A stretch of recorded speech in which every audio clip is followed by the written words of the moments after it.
Hello, magandang umaga po. Ang ating pag-usapan po sa ngayon, yung pagbasura ng Department of Justice sa kaso na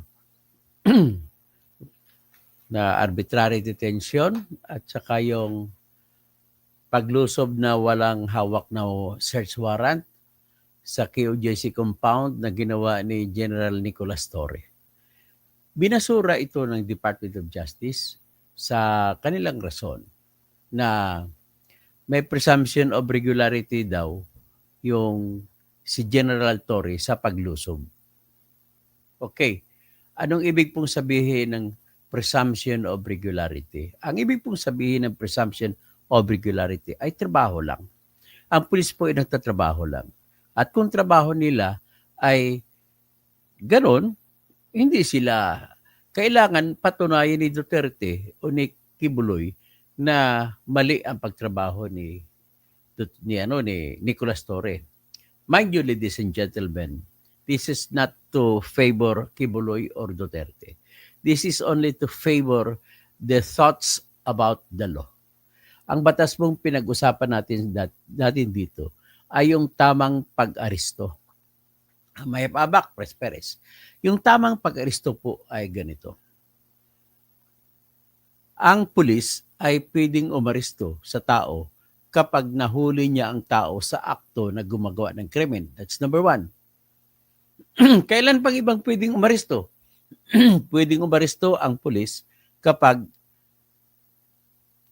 ang krimen ay mainit-init pa, hot pursuit, hinahabol ng pulis kung sino gumawa ng krimen at provided, basta may personal na alam ang pulis sa mga pangyayari na pwede niyang sabihin sa kanyang patas na pagtingin na ang taong aristuhin ay siya nga ang malamang na gumawa ng krimen.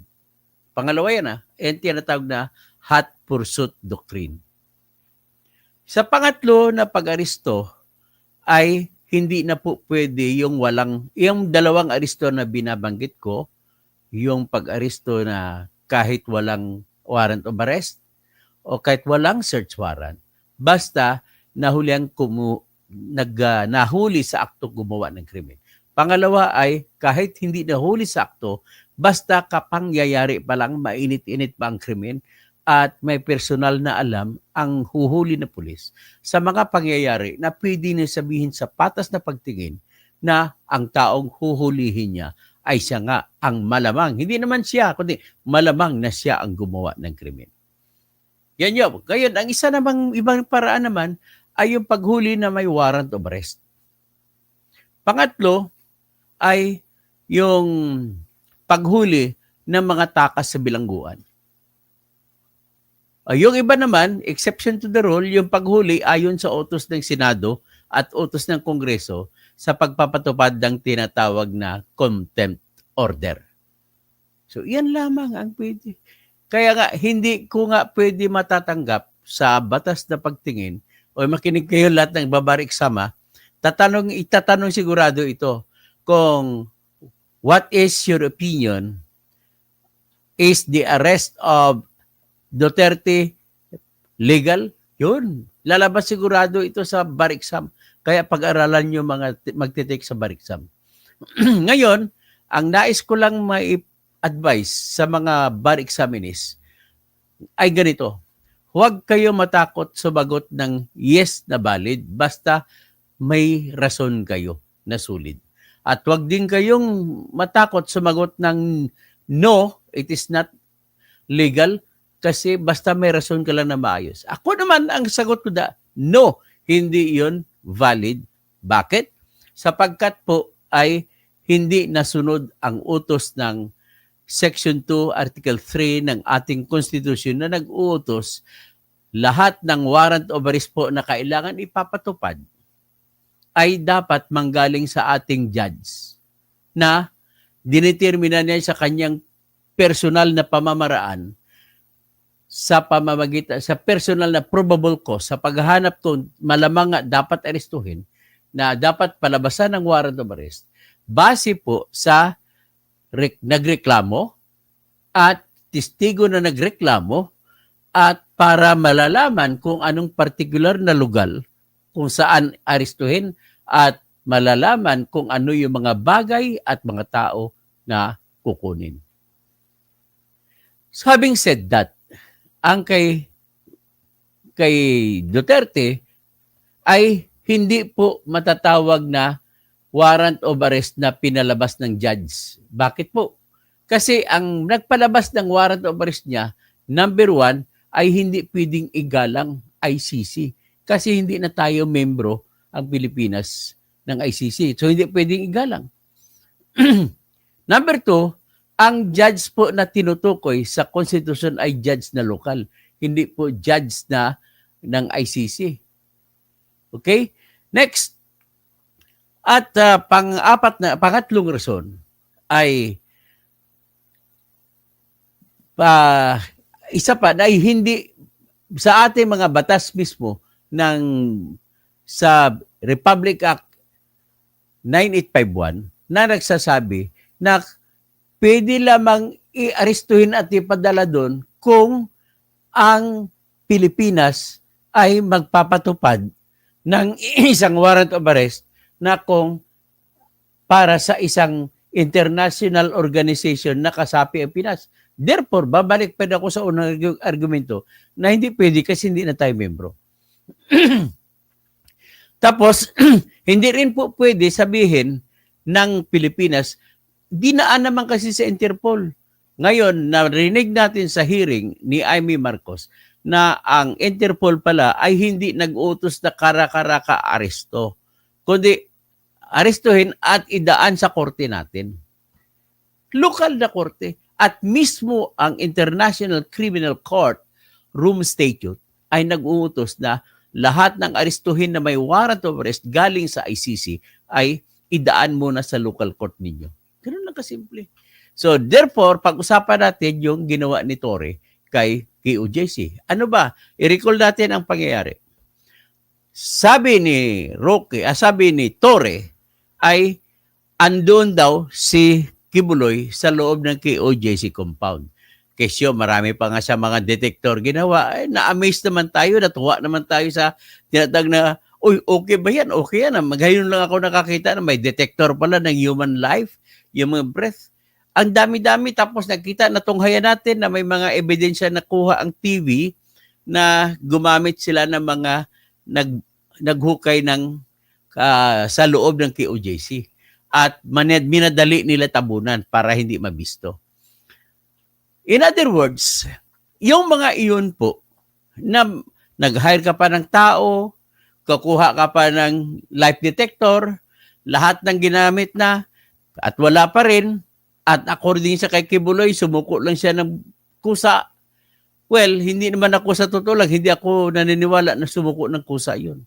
Ang sa akin lang paniniwala, nandoon lang yun, sa totoo lang kwento. So, pero pag-usapan natin po ang batas ng Pilipinas. Lalo na yung mga kukuha ng bariksam, makinig po kayo sa akin. Kasi oras na magkamali kayo na sa sagot nyo, babagsak kayo sa bariksam. So, pag-usapan natin ay kung tama ba ang pag-aristo ni Torre kay KOJC compound leader na si Kibuloy. Ang sagot ko dyan, mali. Base po sa nakita ko. Bakit po? The only way kasi, ganito yan, the only way na magiging legal ang pag-aristo ni Torre ay kung may personal siya na alam na nandoon si Kibuloy. That's the only way. Tanong, natunghayan naman natin siguro ang lahat na nangyari. Tanong, sa patas ng pagtingin nyo, huwag na tingnan na rapist din si Kibuloy. Siyempre ako, tanongin nyo, gusto ko rin yung matrial para maparusahan. Awang-awa ako doon kay sino to? Alias Amanda. So ngayon, ang tanong lang dyan natin ay hindi yun. Ang tanong natin ay legal ba o valid ba? Hindi ba dapat parusahan si Torre sa ginawa niya na hindi siya lumabas? At legal ba? May personal ba siya alam? Kung may personal siya na alam na nandun si Kibuloy, walang problema. Pasok siya, legal ang lahat ng galaw niya. Ang problema lang kasi, kung walang alam na personal si Torre at naniwala lang siya sa kwento, ang alam ko nagkwento sa kanya si kaibigan ko rin na babae, si Nakalimutan ko yung babae na biktima rin ni Kibuloy. So, ngayon, yun ang pinaniwalaan, yun ang tingin ko, yun naniniwala lamang ng todo si Torre sa isang tao na nagsabi sa kanya na dyan mo hanapin. Kaya kumuha ka pa ng panghukay, kumuha ka pa ng lie detector, pero mind you, those are the things that prove na wala siyang personal na alam na si Kibuloy nandyan. Ibig sabihin po, ladies and gentlemen, naniwala ako nandun dyan, pero paniwala. Iba yung paniwala kasi personal mo alam. Ganun po yun. So, ibig sabihin po, kung mag-take ka ng bar exam at sasagutin mo, legal yun, na base sa facts of the case, naghanap pa ng panghukay, naghanap pa ng lie detector, that means to say, those are the proofs na walang personal na alam si Torre na nandun nga si Kibuloy. Ibig sabihin po, it doesn't matter anymore kung nandun si Kibuloy o hindi. What is important is whether or not Nicolas Torre had that personal knowledge that Kibuloy was there. The only way na magkaroon sa personal knowledge, ganito po yun. Kung ako o general, ako nag-operate, ganitong gagawin ko. Una, disimulado muna ako, hindi ako magpapakita. Magpapadala ako ng mga 10 mga kunwari hindi naka-uniforme, kunwari nagbabasura, kunwari na nagbebenta, meron nagbebenta bibingka, o nagbebenta na kung ano, pupunta doon, mag-alok-alok, pero walang gagawin kundi magmamanman. At kung ang isa sa mga tao niya na nagsusurveillance ay nakita mismo si Kibuloy, yun pwede nang pasukin. Pero kung hindi nakita, sorry folks, that is illegal. So ibig sabihin, sentensyado man na rapist si Kibuloy, which I do believe he is rapist, ay mapaparusahan pa rin yung taong umaristo sa kanya sa maling pamamaraan. Ganun po yun. So ngayon, ang nakikita ko rito is, dahil si Duterte ang umaristo, ito po, abuso po ito ng Department of Justice kasi sila nagbasura ng kaso. Sila nag-utos, kasama na, sila rin magbabasura. So, they were the judges, they were the ones who instructed or commanded the doing of the act. So, what will happen to us? Abuso. Grave abuse of discretion ang nangyari sa ginagawa nila ng Department of Justice. I hope so, tanggalin ni Bongbong Marcos yan si Remulla. Marami nang ginawa si Remulla na napapahamak si Bongbong Marcos. Ang pinakahuling ginawa ni Remulla Brothers, na napapahamak si Marcos, yung plano nila kung paano inaristo si Digong Duterte. Na kunwari si Boying Remulla ay lumabas, mag-abroad, pero on call naman. Yan po ang sitwasyon dito. Ladies and gentlemen, let us be wary. Magiging sensitibo tayo. Kahit po yung isang tao na rapist, tulungan nyo po kung mali ang pag-aristo. Ganun lang po ang aking pakiusap sa inyo. Imagine this. Maraming halimbawa, nag-snatch ng cellphone. Pinagtulungan ng taong bayan nung nahuli. Tapa ba yun? Hindi po pwede. Hulihin nyo lang, huwag nyo patayin. Hindi pwede yung bugbog. Kagaya niyan, may nangyari. Sinabihan na kunwari, akyat bahay. Pinagdiskitahan ng lahat ng mga tambay, patay. So, ang nangyari, hindi pala yun yung kriminal. Iba pala. So, ano masasabi nyo? So, those are the things. Kagaya niyan sa kwan. Walang pinag-iba yung tawag niya, mga raids, no? Kagaya sa Antipolo. Hinabol nung naka-rider ang isang isang sasakyan, Montero. Kuno na anong tawag yan? Nagalit siya. Hindi nangyari tuloy, may baril pala yun. Kaya ganun po ang sa atin, ang ating dapat kaisipan is, we must act based on our personal knowledge. Kung wala kang alam, ito naman tong rider, walang alam kung ano yung sitwasyon naman sa loob ng driver. At sigurado ako hindi naman siya nakikita ng driver na gaganon-ganon siya. Pero kung ako nagda-drive, ay nakikita ko sa salamin ko, sa dalawang salamin ko sa gilid. Ngayon, sa tingin ko, nagmamadali yon. Pero whatever, what the heck, kung ako naman ang nagmumotor, hindi ko nabulin yon. What is important is buhay ako. So, ganon din po ang dapat kaisipan na namamayani sa isang pulis general na kung mag-serve ka, dapat nasa talino ka. Ibig po sabihin, may kabubuhan din itong graduate ng PNPA na ito na si General Nicolas Torre. Kasi kung matalino siya, simple lamang ang gawin niya.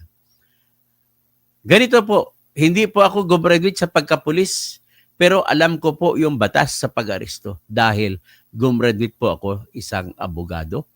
Okay? So ngayon, pag gumraduate ko, Doctor of Jurisprudence ako, ginawaran ako ng pagka-doctorate ng pamantasan ng lungsod ng Maynila. Ibig sabihin, dapat ganito gawin mo, Mr. Torre. The next time around, remember that you must have personal knowledge of anything if you want to act on anything. Lalo na sa pag-aresto. At hindi ka pwedeng pumasok. Kailan ka pwede pa pumasok? Hindi naman aresto ang pag-usapan natin. Kailan ka pwede pumasok sa lugar, sa loob ng bahay? Bawal po yan. Matatanggal sa trabaho ang pulis, makukulong pa pag pumasok siya. Nakakaraka. Pag may nakita ka na krimen o ebidensya na kontrabando sa isang lugar, kahit na sa loob pa yun, basta nakita mo sa labas, pwede mong pasukin, gibain mo yung bintana, pasukin mo, basta nakita mo lang. Pangatawanan mo yan, basta nakita mo. Huwag ka lang pumasok ng kahit ano-ano. Kagaya nito, nakikita ko yung ginawa nito na pagbasura ng DOJ, preparasyon nila yan para matulungan din si Remulla, dalawang Remulla, si Torre, sino pang iba? Si Marcos Lacanilaw, at saka si Prosecutor General Richard Anthony Fadolion para maipanlaban nila sa ombudsman na tumanggap ng kaso na sinampa ni Amy Marcos. Na pinasagot sila ni Remulla, hindi pa sumagot hanggang ngayon. So let us be fair to all. Kahit kaaway natin, darating po yung punto na bababa ka rin sa pwesto at mawawala rin. Oh. Okay? So ganun lang po na pag-usapan natin ngayon. At magandang umaga po, Mr. Romualdez Tambi. Malakas loob ni Torre, may bas-bas daw siya kaysa taas. O nga Mr. Romualdez Tambi, malakas loob ni Torre, bas-bas daw. Maniho sa desierto. Sa Mr. Romualdez Tambi, grabe ka, ka-active. Bakita lahat ng vlogger kayo, attorney, ay upload na mong ang lemon TMR kapir. Terminal 1, okay na sana, attorney, kung ang tingin mo dyan sa tatlong yan na puro masasama, wag lang si Kibuloy. Wala tayong magagawa po. Kahit masama, lahat po na tao, criminal, rapist, entitled sa pagrespeto ng batas po. Tandaan niyo po yan.